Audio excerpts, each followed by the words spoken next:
দর্শক পাঠক স্বাগত সকাল সন্ধ্যার প্রতিদিনকার আয়োজন কি খবরে বার্তা কক্ষ থেকে আপনাদের সঙ্গে আছি সিরাজুম মুনিরা।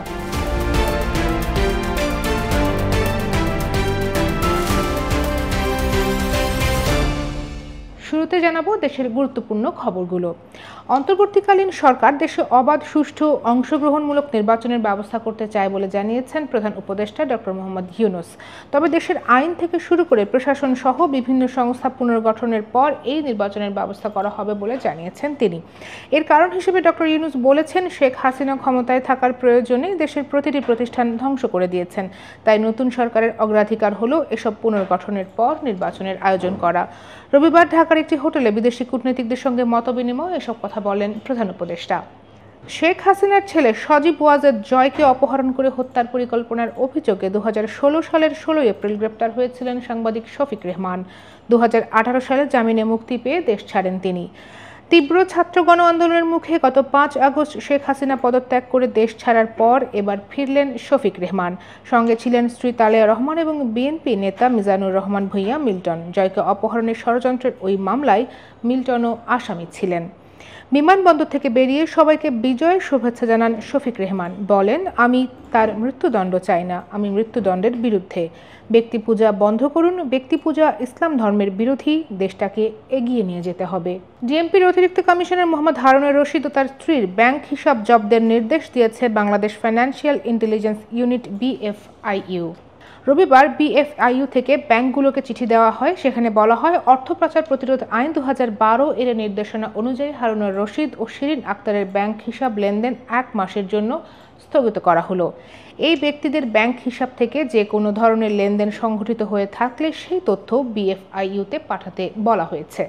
পুঁজিবাজার নিয়ন্ত্রক সংস্থা BSEর নতুন চেয়ারম্যান নিয়োগ দেওয়া হয়েছে খন্দকার রাশেদ মাকসুদকে। তিনি বেসরকারি স্ট্যান্ডার্ড ব্যাংকের সাবেক ব্যবস্থাপনা পরিচালক। এর আগে গত 13 আগস্ট BSEর চেয়ারম্যান হিসেবে নিয়োগ দেওয়া হয়েছিল বেসরকারি গবেষণা সংস্থা পলিসি এক্সচেঞ্জের চেয়ারম্যান ও প্রধান নির্বাহী M মাসরুর রিয়াজকে।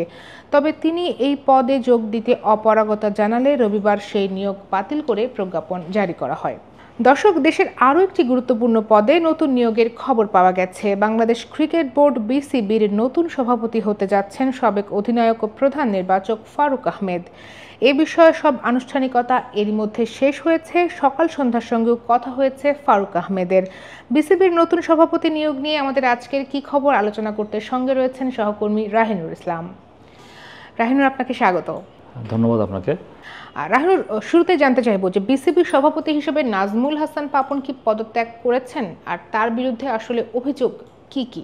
BCBর প্রেসিডেন্ট হিসেবে তিনি এখনও পদত্যাগ করেন নাই, তিনি এখনও BCB পরিচালকই আছেন। শেখ হাসিনা সরকারের পট পরিবর্তনের পরে তিনি BCB কার্যালয়ে আসছেন না। আমরা যতদূর জানি তিনি দেশ ছেড়ে চলে গেছেন এবং শোনা যায় তিনি লন্ডনে আছেন। সেখান থেকে তিনি বাংলাদেশে থাকা এক পরিচালককে ফোনে জানিয়েছেন তিনি BCB প্রেসিডেন্ট থেকে পদত্যাগ করতে চান। তাতে একটা সমস্যার সমাধান হতে পারে, নতুন সভাপতি আসা পদটা সুগম হতে পারে। আর তার বিপক্ষে তো অভিযোগ হচ্ছে তিনি আসলে একটা নিজস্ব বলয় তৈরি করে রেখেছিলেন BCBতে। বাকি যারা পরিচালক আছেন তারা তাকে জিহুজুর করে চলতেন এবং অনেক স্বেচ্ছাচারিতা তিনি করতেন।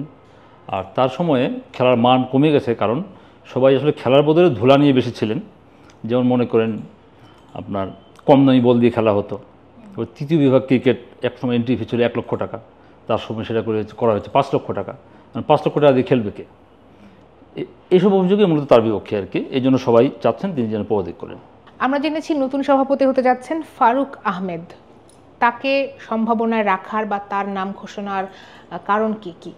ফারুক আহমেদ আসলে একজন বিদ্রোহী চরিত্র বলা যায় বাংলাদেশ ক্রিকেটে। কারণ বাংলাদেশের প্রধান নির্বাচক হিসেবে পদত্যাগ করার মতো সাহস তিনি দেখিয়েছেন। এর কারণটা ছিল দল নির্বাচনে ম্যানেজার, BCBর পরিচালক, কোচ তাদের হস্তক্ষেপ তিনি মানতে পারেননি।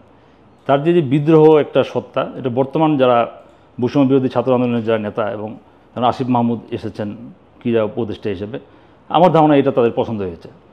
আর এছাড়া আরও আলোচনায় ছিলেন শহীদ আশরাফুল হক, তিনি BCBর সাবেক সাধারণ সম্পাদক ছিলেন, ACCতে বড় পদে ছিলেন, ACC প্রধান নির্বাহী ছিলেন। বর্তমান সাবেক অধিনায়ক খালিদ মাসুদ পাইলট ছিলেন, নাজমুল আবিদিন ফাহিম ছিলেন। কিন্তু বিদ্রোহের যে চরিত্র এবং সরাসরি কথা বলা এবং প্রতিভা তুলে নিয়ে আসছেন, যেমন তামিম আহমেদ, তামিম ইকবাল, সাকিব আল হাসান, তাদের কিন্তু তুলে নিয়ে এসেছিলেন ফারুক আহমেদ। এই জন্যই তিনি এগিয়ে গেছেন। ফারুক আহমেদ তো বিসিবির পরিচালক বা কাউন্সিলর কোনোটি নন, তাহলে তার যদি নিয়োগ হয় তাহলে সেটা কোন প্রক্রিয়ায় হবে? বিসিবির গঠনতন্ত্রে আসলে আছে দুজন পরিচালক তারা জাতীয় ক্রীড়া পরিষদ দিতে পারেন। সে কোটায় বর্তমানে আছেন জালাল আহমেদ চৌধুরী এবং আহমেদ সাজ্জাদ আলম ববি, আর তারা আরও অন্যান্য দায়িত্বও আছেন। তো বিসিবি যেহেতু তাদের দিয়েছেন এবং বিসিবি সেই পদটা কেড়ে নিয়ে নতুন দুজনকে দিতে পারেন, সেই কোটায় ফারুক আহমেদকে দিতে পারেন। তাতে গঠনতন্ত্র লঙ্ঘন হবে না এবং এতে তিনি আসতেই পারেন, এভাবে তিনি আসতেই পারেন। ধন্যবাদ। ফারুক আহমেদ সভাপতি হলে কি বিসিবি নিষেধাজ্ঞায় পড়তে পারে? এটা একটা ইন্টারেস্টিং কোশ্চেন করেছেন আপনি। আইসিসি আসলে চায় কোনো দেশের বোর্ডে যেন সরকারি হস্তক্ষেপ না থাকে। এখন যে প্রক্রিয়া তাকে আনা হচ্ছে সেটা গণতন্ত্রের মধ্যে ঠিকই আছে, কিন্তু সমস্যা হচ্ছে যে ফারুক আহমেদ বিসিবি প্রধান হতে পারেন, এটা মিডিয়ায় চলে এসেছে এবং সরকারের ক্রীড়া উপদেষ্টা তার সঙ্গে কথাও বলেছেন। ফারুক আহমেদ নিজে আমাদের সকাল সন্ধ্যাকে আজকে জানিয়েছেন। এখন আমরা জানি বিসিবির কোরাম হয় 9 জন মিলে। এই 9 জনের মধ্যে সাবেক অধিনায়ক আছেন, আকরাম খান আছেন, খালেদ মাহমুদ সুজন আছেন। এই 9 জনই তো মূলত ভোট দেবেন। এখন দেখা গেল এই 9 জন ফারুক আহমেদকে ভোট দিলেন না, ভোট দিলেন আকরাম খানকে ভোট দিলেন বা সুজন সাহেবকে ভোট দিলেন, তারাও চেয়ারম্যান হতে পারেন।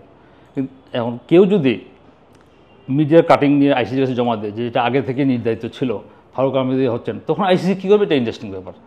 রাহিনুর, আপনাকে অনেক ধন্যবাদ। আপনাকে ধন্যবাদ। দর্শক, এতক্ষণ সঙ্গে থাকবার জন্য আপনাদেরকেও অনেক ধন্যবাদ। এইসব খবরের বিস্তারিত জানতে পড়ুন সকালসন্ধ্যা.com। এছাড়া সামাজিক যোগাযোগ মাধ্যম ইউটিউব এবং ফেসবুকে প্রকাশ করছি আমরা নানা ধরনের ডিজিটাল কন্টেন্ট। দেখুন সেগুলোও, থাকুন সকাল সন্ধ্যার সঙ্গে।